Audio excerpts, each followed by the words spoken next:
Subscribe کریں discover Urdu knowledge کو اور ساتھ میں موجود بیل آئیکن کو بھی دبا دیں تاکہ ہماری ہر نئی آنے والی ویڈیو کی نوٹیفیکیشن آپ کو سب سے پہلے مل سکے، اور ساتھ میں ہمارے آفیشیل فیس بک پیج کو بھی فالو اور لائک کرنا مت بھولیے گا۔ محترم ناظرین، السلام علیکم۔ یہ قدرت کا قانون ہے کہ اس دنیا میں جو بھی آتا ہے اسے ایک نہ ایک دن لوٹ کر اپنے خالق کی طرف جانا ہے۔ موت کا ذائقہ ہر جاندار نے چکھنا ہی ہے، کیونکہ فرمان مصطفیٰ صلی اللہ علیہ وآلہ وسلم ہے، جب آدمی پر نزاع کا وقت طاری ہوتا ہے، مطلب موت قریب ہوتی ہے، تو اللہ تعالیٰ اس بندے کی طرف 5 فرشتے بھیجتا ہے۔ پہلا فرشتہ اس کے پاس اس وقت آتا ہے جب اس کی روح حلقوم تک پہنچتی ہے، یعنی حلق تک آ جاتی ہے۔ فرشتہ اس شخص کو پکار کر کہتا ہے، اے ابن آدم، تیرا طاقتور بدن کہاں گیا؟ آج یہ کتنا کمزور ہے۔ تیری فصیح زبان کہاں گئی؟ آج یہ کتنی خاموش ہے۔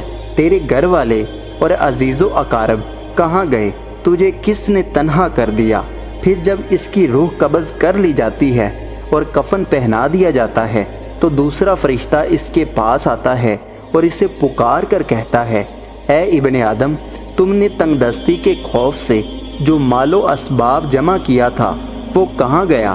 تو نے تباہی اور بربادی سے بچنے کے لیے جو گھر بنائے تھے وہ کہاں گئے؟ تم نے تنہائی سے بچنے کے لیے جو انس بنایا تھا وہ کہاں گیا؟ پھر جب جنازہ اٹھایا جاتا ہے تو تیسرا فرشتہ اس کے پاس آتا ہے اور پکار کر کہتا ہے، اے ابن آدم، آج تو ایک لمبے سفر کی طرف رواں دواں ہے، جس سے لمبا سفر تو نے آج سے پہلے کبھی نہیں طے کیا۔ آج تو ایسی قوم سے ملے گا جسے آج سے پہلے تو کبھی نہیں ملا۔ آج تجھے ایسے تنگ مکان میں داخل کیا جائے گا جس سے تنگ جگہ میں تو آج سے پہلے داخل نہیں ہوا تھا۔ اگر تو اللہ عز و جل کی رضا پانے میں کامیاب ہو گیا تو یہ تیری خوش بختی ہے۔ پھر جب اسے لحد میں اتار دیا جاتا ہے تو چوتھا فرشتہ اس کے پاس آتا ہے اور اسے پکار کر کہتا ہے، اے ابن آدم، کل تک تو زمین کی پیٹھ پر چلتا تھا اور آج اس کے اندر لیٹا ہوا ہے۔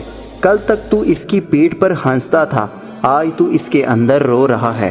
کل تک تو اس کی پیٹھ پر گناہ کرتا تھا اور آج تو اس کے اندر ندام و شرمندہ ہے۔ پھر جب اس کی قبر پر مٹی ڈال دی جاتی ہے اور اس کے اہل و عیال اسے تنہا چھوڑ کر واپس چلے آتے ہیں، تب اس کے پاس 5واں فرشتہ آتا ہے اور اسے زور سے پکار کر کہتا ہے، اے ابن آدم، وہ لوگ تجھے دفن کر کے چلے گئے، اگر وہ تیرے پاس ٹھہر بھی جاتے تو تجھے کوئی فائدہ نہ ہوتا۔ تم نے جو مال جمع کیا اسے غیروں کے لیے چھوڑ دیا۔ آج یا تو تجھے جنت کے عالی شان باغات کی طرف پھیرا جائے گا یا بھڑکنے والی آگ کی طرف دھکیل دیا جائے گا۔ نبی کریم صلی اللہ علیہ وآلہ وسلم کا فرمان ہمیں یہی درس دیتا ہے کہ یہ زندگی بڑی مختصر ہے، ایک نہ ایک دن ہمیں بھی اس گھڑی سے گزرنا ہے۔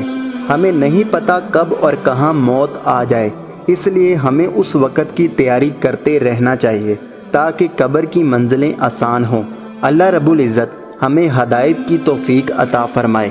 تو دوستو، امید کرتا ہوں کہ یہ چھوٹی سی کوشش آپ کو پسند آئی ہوگی۔ ویڈیو پسند آئے تو ویڈیو کو لائک کریں، چینل کو سبسکرائب کرنا مت بھولیے گا۔ اللہ حافظ، اللہ نگہبان۔